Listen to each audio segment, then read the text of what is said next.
না, আপনাকে মাথায় রাখতে হবে যে গাড়িতে আসলে বিভিন্ন রং করার জন্য রঙের আগে আসলে অনেক কিছুই প্রয়োজন হয়। সেই ক্ষেত্রে ভালো জিনিস লাগাইলে তখন টেকসই হয় আর কি রঙের জন্য।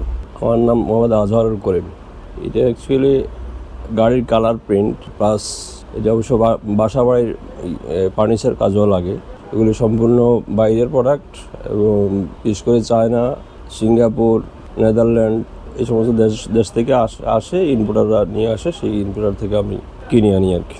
অ্যাকচুয়ালি আমি এই পেশায় আমার এক বড় ভাইয়ের কাছ থেকে শিখা। বড় ভাইয়ের কাছে ছিলাম কিছুদিন, তারপরে অবশ্য নিজে আবার এই এলাকাটা বেছে নিয়েছি। এটা হলো মেরুল বাড্ডা। বড় ভাইয়ের কাছ থেকে শেখার পরে এখানে নিজে ব্যবসা আরম্ভ করলাম আর কি। প্রায় তো হয়ে গেল আজকে 15 বছর। তখন তো 15 বছর আগে প্রায় 3 লাখ টাকার মতো ইনভেস্ট করলাম, এখন পর্যন্ত চলছে আর কি। এটা হলো আসলে এখানে প্রত্যেকটা কোটার গায়ে একটা কালার কোড নাম্বার আছে, সেই অনুযায়ী আসলে এখানে ওই কম্পিউটারের মধ্যে প্রত্যেকটা গাড়িরই একটা সফটওয়্যার কোড নাম্বার থাকে, কালার কোড নাম্বার। তো কম্পিউটারও সেভাবে ওই নাম্বার অনুযায়ী তখন রং বানানো হয় আর কি। সেই মেশিনে এগুলো হলো যেটা বলে আর কি, মানে আমরা বলি কম্পিউটার কালার, এটাই হলো সেই কম্পিউটার কালার আর কি। হ্যাঁ, প্রত্যেকটারই আলাদা আলাদা কালার আছে, প্রত্যেকটা কোটারই সব আলাদা আলাদা কালার, এক একটা এক এক রকম।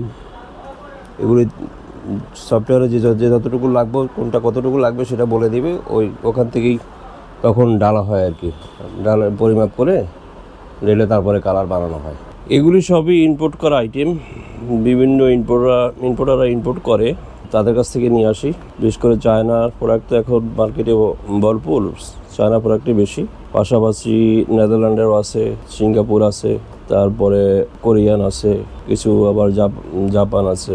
না, বাসা বাড়িতে আসলে এই রং লাগানো হয় না, সাধারণত এগুলি ডুকো পেইন্ট বলে আর কি। এগুলি সাধারণত বাসা বাড়ির জন্য মানে হলো ফার্নিচারের জন্য ব্যবহার করে কেউ, সবাই না, কেউ ফার্নিচারে ব্যবহার করে।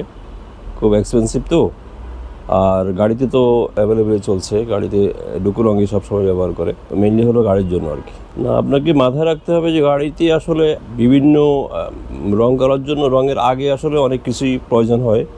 যেমন ইপি আস্তর থেকে শুরু করে তারপরে পুডিং থেকে শুরু করে অনেক কিছুই প্রয়োজন হয়। সেই ক্ষেত্রে ভালো জিনিস লাগাইলে তখন টেকসই হয় আর কি রঙের জন্য, এবং ভালো রঙও লাগাইতে হবে সেক্ষেত্রে। হ্যাঁ, এটা তো অবশ্য মূল্যতীত থাকতেই হবে সব ব্যবসার মধ্যে, তবে সততাটা সবচেয়ে জরুরি, এটা ধরে রাখতে হবে। ওইভাবে কমিটমেন্ট ঠিক রাখতে হবে সবার সাথে। ব্যবসা করতে গেলে কষ্ট তো করতে হবে, পরিশ্রম না হলে কোনোটাই সফলতা অর্জন করা যায় না। পরিশ্রম তো করতেই হবে। সোজা কথা, যারা কাস্টমার আছে তাদের মন জয় করে নিতে হবে, সেই ক্ষেত্রে তাহলে ব্যবসায়িক সুবিধাটা ভালো পাওয়া যাবে আর কি।